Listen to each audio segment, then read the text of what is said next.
Jeg hedder Stephanie, og jeg vil bare gerne lige sige, at der er rigtig mange børn i verden, som bliver mobbet eller drillet eller sådan et eller andet.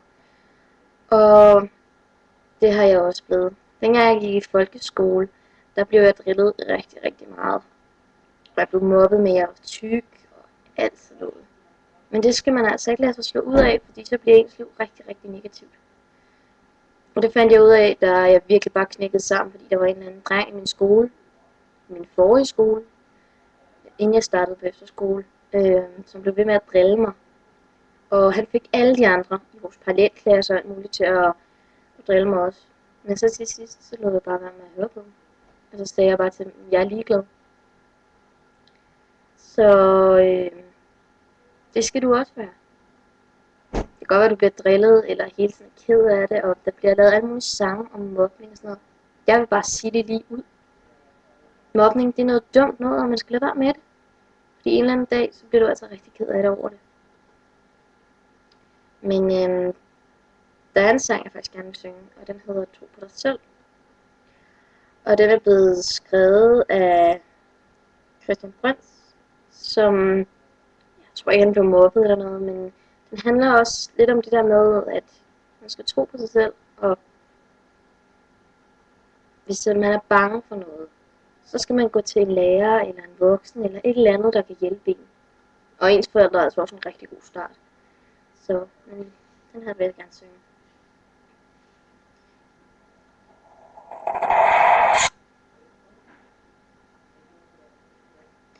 Og den handler også om det vigtige i, at man må gerne tro på sig selv, men det skal bare ikke blive for meget.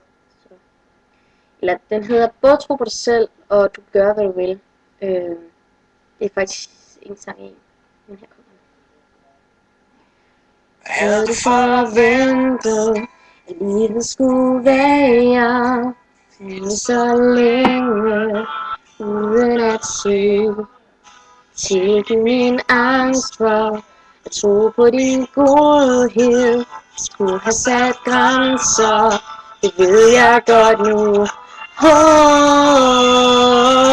Du kan gøre hvad du vil, men aldrig får det igen, som vi var i lyset.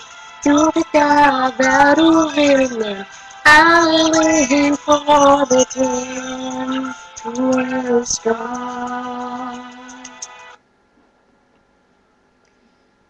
Men jeg vil bare gerne sige det, at hvis du en dag finder en, der bliver mobbet, eller du selv bliver mobbet, så lad være med at køre med på den. Det er bare dumt. Og en eller anden dag, så bliver det rigtig dumt. Og så kan det være, at alle lige pludselig mobber dig. Så vær ærlig, vær sød, spis dine grøntsager, husk at stå tidligt op, og ja, bare have det godt. Fordi intet er bedre, end når du har det godt. Jeg har en sød kæreste, og en god familie, og en bedste veninde, som passer på mig, og en hel masse andre venner. Jeg vil ikke fremhæve nogen, men jeg har jo det, der hedder en bedste veninde. Men alle de venner, jeg har, dem elsker jeg rigtig højt. Og min kæreste elsker også rigtig højt, og min familie. Og det, der betyder mest for mig, det er, hvad man har. Og jeg vil aldrig give slip på det, jeg har for noget som helst. Om der så var en eller anden, der stak mig 1 million, eller troede mig. Jeg vil aldrig give slip. Så husk det. Og hvis du en dag begynder at blive mobbet, så bare lad være. Tænk på, at de er bare nogle dumme spader. Og du faktisk er den heldige i det her. Det vil jeg bare sige. Og hvis du en dag, på et eller andet tidspunkt, begynder at mobbe selv, så er det dig, der er dum. Men held og lykke. Pas på dig selv.